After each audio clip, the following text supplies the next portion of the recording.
بسم اللہ الرحمن الرحیم۔ اللهم صل على سيدنا ومولانا محمد افضل صلواتك بعدد معلوماتك وبارك وسلم وصل عليه۔ بسم اللہ الرحمن الرحیم۔ عزیز طلباء کرام، امید ہے کہ انشاءاللہ العزیز آپ سب خیر و عافیت کے ساتھ ہوں گے۔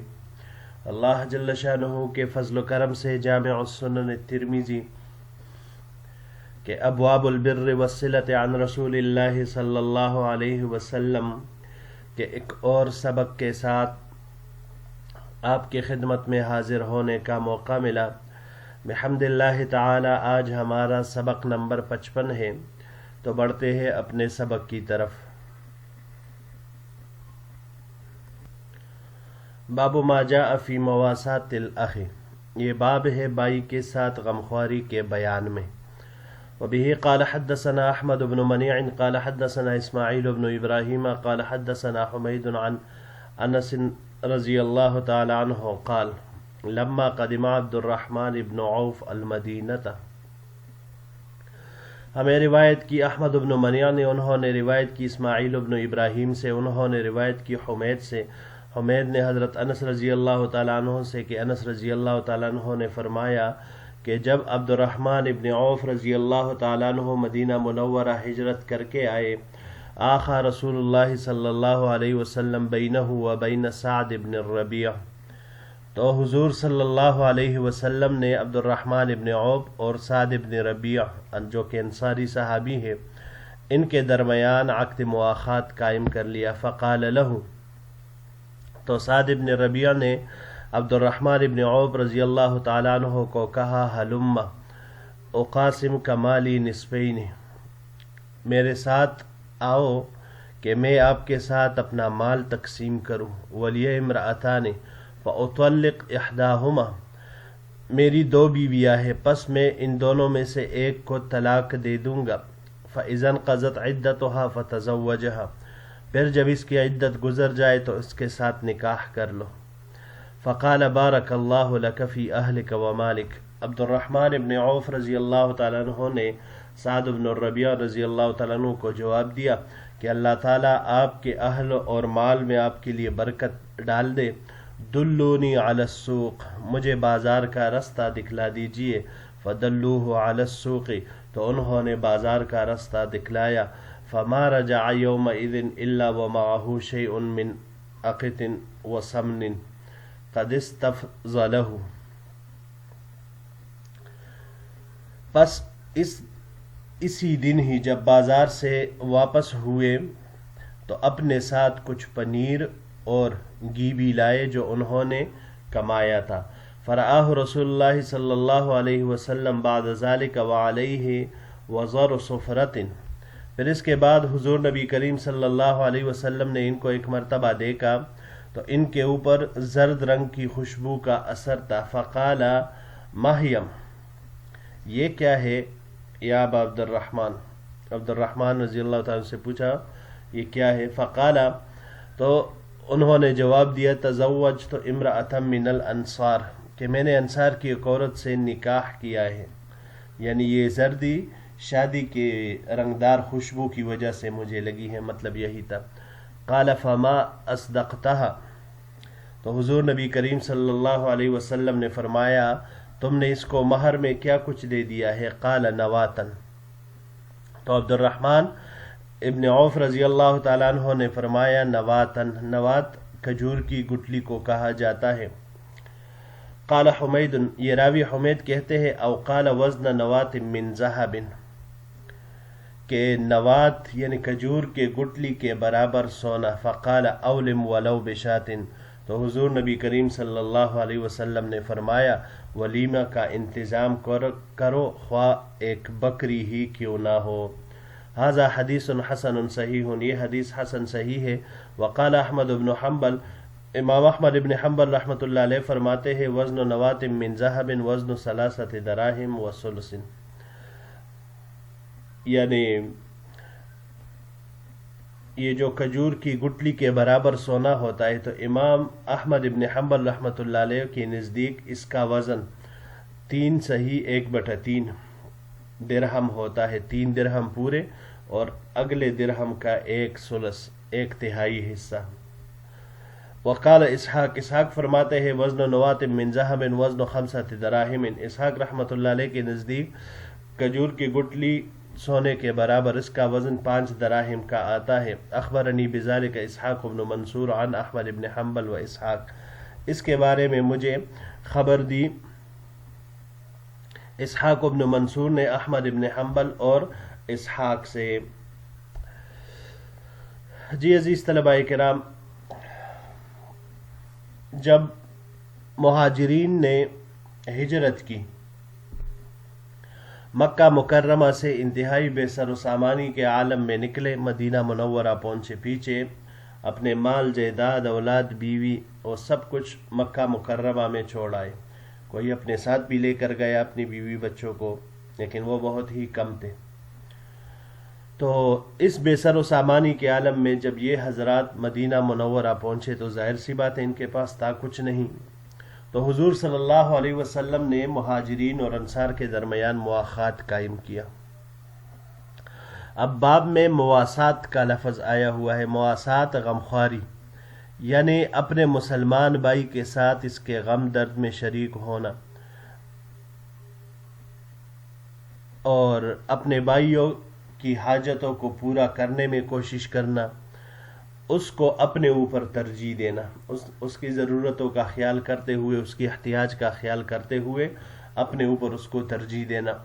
تو پھر یہ مواخات جو حضور صلی اللہ علیہ وسلم نے قائم کیا، یہ ایک ایسی مواخات تھی کہ جس کی نظیر کوئی بھی پیش نہیں کر سکتا اور قیامت تک نہیں کر سکے گا، کہ جس طرح صحابہ کرام رضوان اللہ علیہم اجمعین انصار میں سے انہوں نے اپنا سب کچھ اپنی خوشی کے ساتھ، اپنی دلی رغبت سے مہاجرین کے قدموں میں رکھ دیا تھا، تو یہ ان کا ہی قابل تقلید اور انتہائی اعلیٰ و ارفع جذبہ ہے۔ جیسے کہ ہم نے اس حدیث الباب میں پڑھا کہ عبد الرحمن ابن عوف رضی اللہ تعالیٰ عنہ جب مدینہ منورہ آئے تو حضور صلی اللہ علیہ وسلم نے ان کے اور سعد ابن ربیعہ رضی اللہ تعالیٰ عنہ انصاری ہے جو، ان کے درمیان یہ عقد مواخات قائم کیا۔ اب یہ عقد مواخات یہ معاشرتی، سماجی اور سیاسی اقدام تھا۔ ایک تو اس لحاظ سے کہ بھائی مہاجرین اور انصار میں بھائی چارہ پیدا ہوگا، اس طریقے سے مہاجرین کی غیر مانوسی کا بھی ازالہ ہو جائے گا، اور حقیقت میں ایسے ہی ہوا۔ اور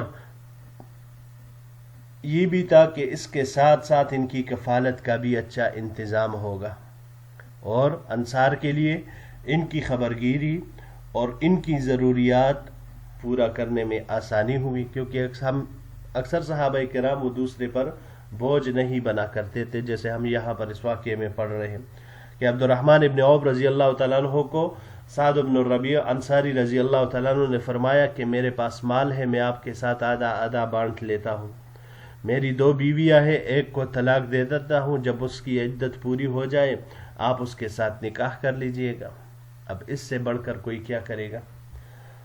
تو عبد الرحمن ابن عوف رضی اللہ تعالیٰ عنہ نے فرمایا کہ اللہ آپ کے مال اہل میں برکت دے، مجھے بس بازار کا راستہ دکھا دیجیے۔ اللہ تعالیٰ نے ان کو بہت زیادہ صلاحیت دی تھی تجارت کے حوالے سے، اور پھر اس تجارت کی برکت سے آپ نے اتنی کمائی کی تھی کہ تمام صحابہ کرام میں سب سے مالدار صحابی یہی عبد الرحمن ابن عوف رضی اللہ تعالی عنہ تھے۔ اب یہاں پر حضور صلی اللہ علیہ وسلم نے ان کے اوپر ایک قسم کا زرد رنگ یا زرد رنگ والی خوشبو تھی کوئی، جو آپ صلی اللہ علیہ وسلم نے دیکھا تو پوچھا ماہیم۔ ماہیم یہ کلمہ استفہام ہے اور مبنی بر سکون ہے، تو معنی اس کا یہ ہے ما ھذا، یعنی یہ کیا ہے، کیونکہ آپ صلی اللہ علیہ وسلم کو اس کے متعلق علم نہیں تھا، تو اس لیے ان سے یہ حالت پوچھی، اس کے بارے میں پوچھا۔ تو عبد الرحمن ابن عوف رضی اللہ تعالیٰ عنہ نے فرمایا کہ میں نے ایک انصاری عورت سے شادی کی ہے، تو آپ صلی اللہ علیہ وسلم نے پوچھا اس کے لیے مہر کیا مقرر کیا ہے؟ قال نواتن، نواتن یعنی اس کے بارے میں راوی کو شک ہے۔ حمید فرماتے ہیں قال حمید او قال وزن نوات من ذهب، کہ نوات کے وزن کے برابر سونا، یا صرف نوات۔ اب صرف نوات ظاہر سی بات ہے کھجور کی گٹھلی کو کہا جاتا ہے، تو صرف کھجور کی گٹھلی پر وہ نکاح، حاشا وکلا، تو مراد اس سے یہی ہے وزن نوات من ذهب، یعنی اس کھجور کی گٹھلی کے برابر سونا۔ اس نے کہا کہ اس کے بقدر میں نے دیا۔ آپ صلی اللہ علیہ وسلم نے فرمایا اولم ولو بشاتن، کہ پھر ولیمہ کرو اگرچہ ایک بکری ہی کیوں نہ ہو۔ اور سنت یہی ہے کہ انسان حسب استطاعت ولیمہ کرے۔ یہ موجودہ دور میں جو تکلفات چل پڑی ہے شادی حالوں میں یا دوسری جگہوں میں، گاؤں میں، جو بھی ہوتا ہے، جہاں بھی ہوتا ہے، کئی طرح کے کھانے بنائے جاتے ہیں، کئی طرح کی پکوانیں ہوتی ہے، پھر گاؤں والے الگ، مہمان الگ، خواص الگ۔ یہ چیزیں نہیں ہونی چاہیے، کیونکہ بدترین دعوت وہ ہے جس میں غرباء کو منع کیا جائے اور صرف امراء کو بلایا جائے۔ تو اس طرح کے تکلفات سے زندگی وہ مشکل ہو جاتی ہے، آسانی نہیں آتی۔ اس وجہ سے سنت اختیار کر کے جتنا انسان کی حیثیت استطاعت ہو اسی کے مطابق بس سادگی کے ساتھ وہ کام کر لیں تو ہو جاتا ہے۔ اچھا جی، یہاں پر یہ جو نواتن آیا، تو نواتن کے وزن کے بارے میں کہ بھائی یہ کھجور کی گٹھلی کو تو کہا جاتا ہے، لیکن اصطلاح میں یہ ایک خاص مقدار کے لیے استعمال ہوتا ہے وزن کے اعتبار سے۔ تو اس کے تعین میں پھر فقہاء کرام اور محدثین اعظام رحمہم اللہ کا اختلاف ہے۔ تو اس بارے میں پھر امام ترمذی رحمۃ اللہ علیہ نے امام احمد ابن حنبل اور اسحاق رحمہم اللہ ان دونوں کا ایک قول نقل فرمایا ہے۔ امام احمد ابن حنبل رحمۃ اللہ علیہ کے نزدیک اس کا وزن یعنی نوات کا وزن یہ 3 صحیح 1/3 کے دراہم کے وزن کے برابر ہے، اور امام اسحاق رحمۃ اللہ علیہ کا قول یہ ہے کہ یہ مقدار 5 دراہم کے وزن کے برابر ہے۔ بعض محدثین کے نزدیک وزن نوات سے مراد اتنا سونا ہے کہ جس کی قیمت 5 دراہم کے برابر ہو، اور اس کے مطابق بیہقی میں حضرت قتادہ سے ایک روایت بھی مروی ہے۔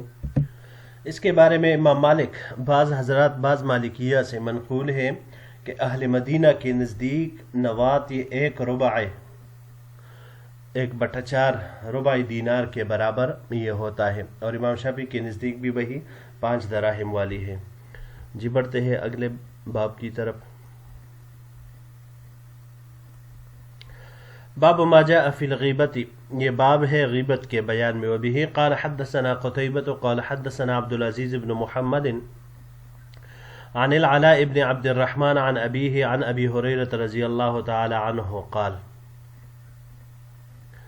ہمیں روایت کی قتیبہ نے، انہوں نے عبد العزیز بن محمد سے، انہوں نے علاء بن عبد الرحمن سے، انہوں نے اپنے والد مکرم سے، انہوں نے حضرت ابو ہریرہ رضی اللہ تعالی عنہ سے روایت کی ہے۔ قیل یا رسول اللہ مل غیبہ، آپ صلی اللہ علیہ وسلم سے عرض کیا گیا اے اللہ کے رسول غیبت کیا ہے؟ قال، آپ علیہ الصلاۃ والسلام نے ارشاد فرمایا ذکرک اخاک بما یکرہ،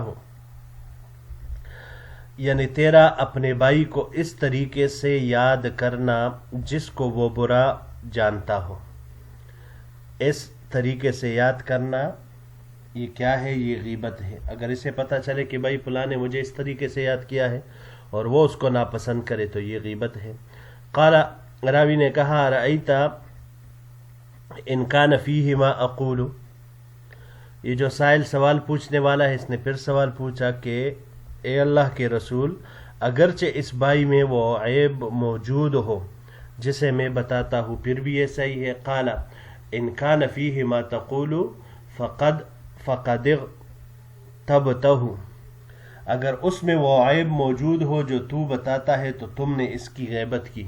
وَإِن لَّمْ يَكُنْ فِيهِ مَا تَقُولُهُ فَقَدْ بَهَتَّهُ، لیکن اگر اس میں وہ عیب موجود نہ ہو جو تو بتاتا ہو تو پھر تو نے اس پر بہتان لگایا. وفی الباب عن ابی برزہ و ابن عمر و عبداللہ ابن عمر، اس باب میں ابو برزہ ابن عمر اور عبداللہ ابن عمر رضی اللہ تعالیٰ عنہ اجمعین سے بھی روایت مروی ہے. ھذا حدیث حسن صحیح، یہ روایت حسن صحیح ہے. جی عزیز طلباء کرام، مسلمانوں کو اپنے دوسرے مسلمان بھائیوں کی ایذا رسانی اور تذلیل سے منع کیا گیا ہے، چونکہ ابواب البر والصلہ میں اپنے تمام رشتہ دار، دوست، احباب اور عامۃ المسلمین کے ساتھ خیرخواہی، حسن سلوک کا حکم ہے.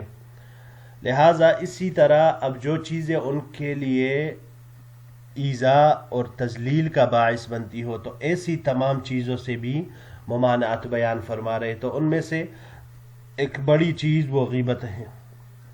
تو یہاں پر غیبت کی مذمت بیان ہو رہی ہے. غیبت اغتیاب کے معنی میں بھی اغتاب بھی آتا ہے. اغتاب الرجل الرجل، یعنی ایک آدمی دوسرے کی غیبت کی اور غیبت کا معنی خود حدیث مبارک میں مذکور ہے. ذکر کا اخاک بما یکرہ، یعنی اس میں کوئی ایسا وصف اور عیب ظاہر کرنا جس کی اگر اس کو اطلاع ہو جائے تو وہ خفا ہو. پھر یہ عیب ظاہر کرنا یہ بھی یاد رکھ کے یہ عام ہے، چاہے وہ اس کے جسم میں ہو یا کپڑوں میں ہو، اس کے دین سے متعلق ہو یا دنیاوی معاملات سے متعلق ہو، اس کے چال چلن طور طریقوں سے ہو یا اس کے اخلاقی اعتبار سے ہو، اس کے گھر کے اندر ہو، بیوی کے اعتبار سے ہو، خاندان کے اعتبار سے ہو یا باہر معاملات کے اعتبار سے ہو. اور یہ بھی اسی طرح عام ہے کہ انسان اس عیب کا اظہار زبان کے الفاظ کے ساتھ کیا ہو یا تحریر کے ساتھ، ہاتھ پاؤں کے اشارے سے کیا ہو یا سر اور آنکھوں کے اشارے سے. یعنی صرف اس میں یہ نہیں ہے کہ زبان سے جو باتیں بولی وہ غیبت میں داخل ہے، لیکن اگر لکھ کر بھیجی تو وہ غیبت نہیں ہوگی، یا اشارے کنایتن سے بولی تو پھر وہ غیبت نہیں سمجھی جائے گی. نہ، جس طریقے سے بھی ہو، یہ تمام کے تمام صورتیں یہ غیبت کے بارے میں آتی ہے اور یہ حرام ہے. ایحب احدکم ان یأکل لحم اخیہ میتا فکرہتموہ، یعنی غیبت کرنے والے کو اپنے مسلمان بھائی کے گوشت کھانے سے تشبیہ دی ہے. یہ مسلمان کا گوشت کھانے جیسا ہے کیونکہ اس کی تذلیل، تحقیر کرنا.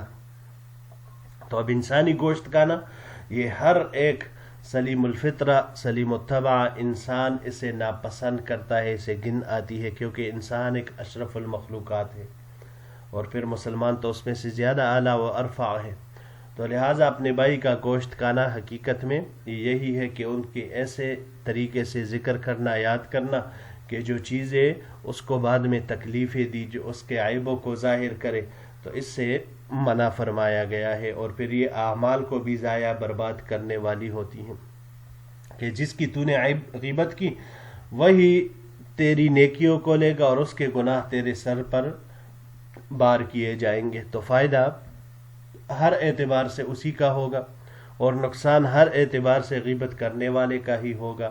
اللہ جل شانہ ہم سب کو غیبت سے بچنے والا بنا دے. جی عزیز طلباء کرام، یہی تک ہمارا آج کا سبق تھا. انشاءاللہ العزیز اگلے درس میں ایک نئے باب کے ساتھ پھر آپ کی خدمت میں حاضر ہوں گے. السلام علیکم ورحمۃ اللہ وبرکاتہ.